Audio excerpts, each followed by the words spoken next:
Bagamat tuloy-tuloy ang pakikipaglaban ng mga otoridad sa mga major drug trafficking organizations, tila di pa rin ito gaano nababawasan. Ang dahilan daw ng problemang droga ay korupsyon at poor law enforcement. Nakaw!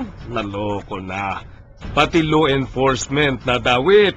Ayon sa Philippine Drug Enforcement Agency o PDEA, pinatayang mga 6.7 million na Pilipino ang lulon sa shabu at marijuana taon-taon.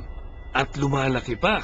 Ang iligal na kalakalang ito ay umaabot ng 6.4 hanggang 8.4 billion dollars ang kinikita taon-taon. Dollars? Abay, ganito na pala kalaki ang pera sa iligal na droga. Pagdating sa biktima, wala pong pinipili ang droga. Bata, matanda, mahirap, mayaman, anak man o magulang, maaaring malulon.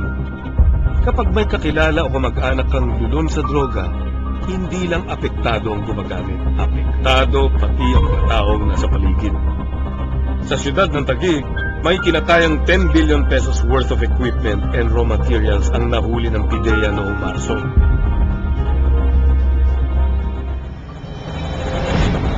Nako!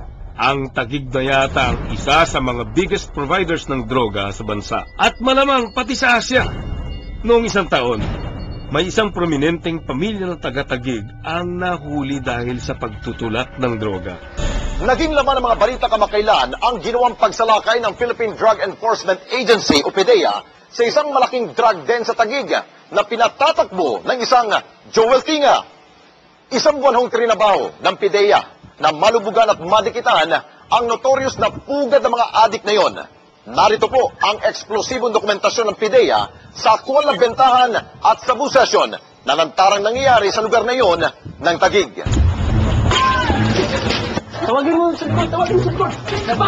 Ito ang eksplosibong operasyon ng Philippine Drug Enforcement Agency o PDEA noong 22 ng Hunyo. Target ng kanilang pagsalakay noon ang notorious sa drug den sa Lower Bigutan, Taguig. Sa matagumpay na bypass operation na iyon, nasa kote ang dalawang lalaki, kabilang ang isang nagangalang Joel Tinga na siya umanong operator at may-ari ng sinalakay na kuta ng droga. Ngayon ba nagkutulakan ng drugs? Hindi, sir. Okay, ano lang ginagawa mo? Wala, sir. Pagka yung niyayaya lang ako nakapagamit, sir. Yes, sir.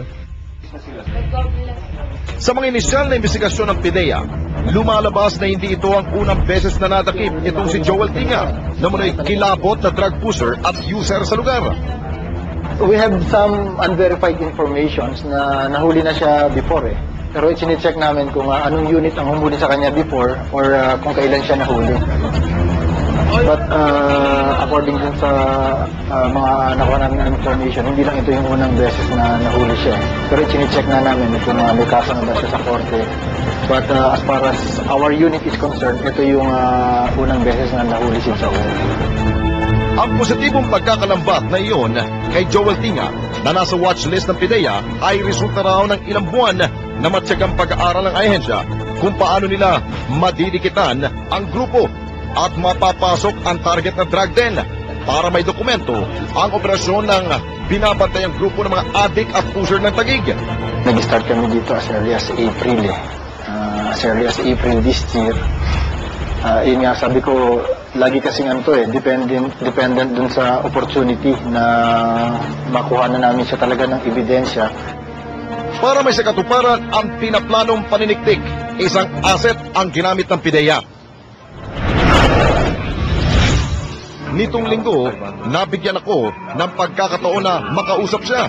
Ang confidential agent na ito ng PDEA na ilang buwang lumubog at dumikit sa grupo ng umunoy drug lord na si Joel Tinga para makuha ang ebidensyang kinakailangan ng ahensya. Dahil lubhang sensitibo ang naging papel nito sa planadong undercover operation ng PDEA, naging delikado ang seguridad ng naturang confidential agent. Kaya't ikinubli ng SSX ang kanyang katauhan sa tawag na Benny. Paano mo napasok itong lugar nito para maisiwalat yung mga nangyari dito sa loob? Bali sa matagal na kami magkakasama niya, matagal ko na silang kilala na talaga nagbebenta at kilala din naman nila ako.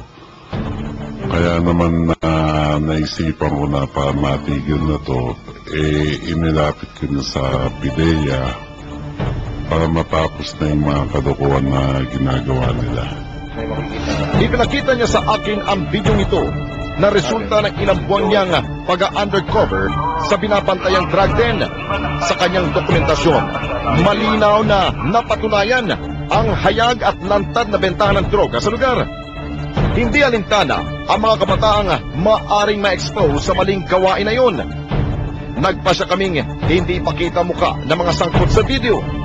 Dahil ang ilan sa mga taong nakunang gumagamit at nagtutulak ay patuloy pa ring target ng mga otoridad hanggang sa ngayon.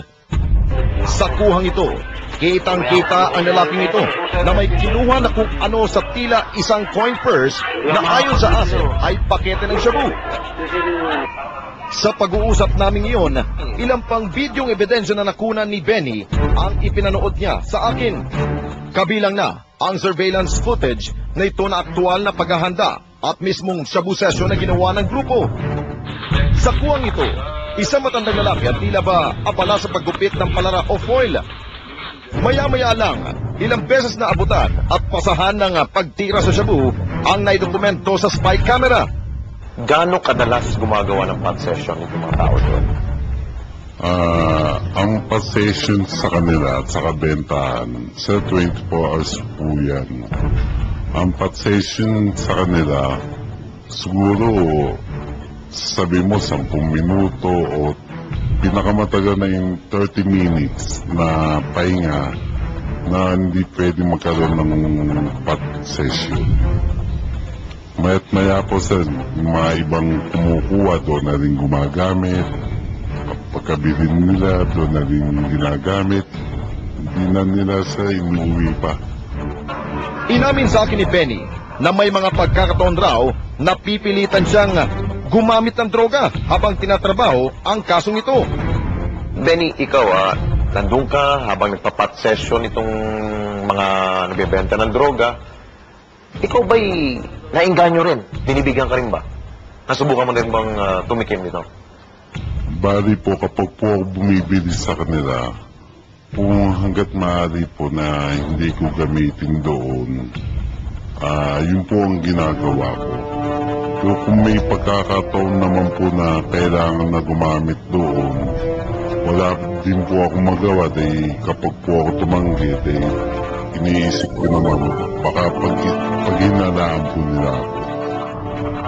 Siyempre pa'y siniguro nitong si Benny na matutukan at maaktuhan niya ang sinasabing leader ng grupo na si Joel Tinga sa mismong pagtutulak at paggamit nito ng shabu. Iyon na ang ebidensyang ginamit ng PIDEA para dakipin at kasuhan itong si Tinga. Sa bali pang-anim na yan ginawa namin na surveillance, tapos operations, maraming beses na rin po. Hindi ko maiwasang tanungin si Benny sa kanya mga naging salubin habang ginagawa niya ang mapanganib na trabaho ng mga asset na tulad niya. May takot ka ba nung ginawa mo ito? Meron din po na naramdaman na takot. Hindi po ako nakakasiguro kung pagpunta ko ba doon hindi nila malalaman na yung ginagawa ko ay kinukunan sila ng video. Oras na malaman nila,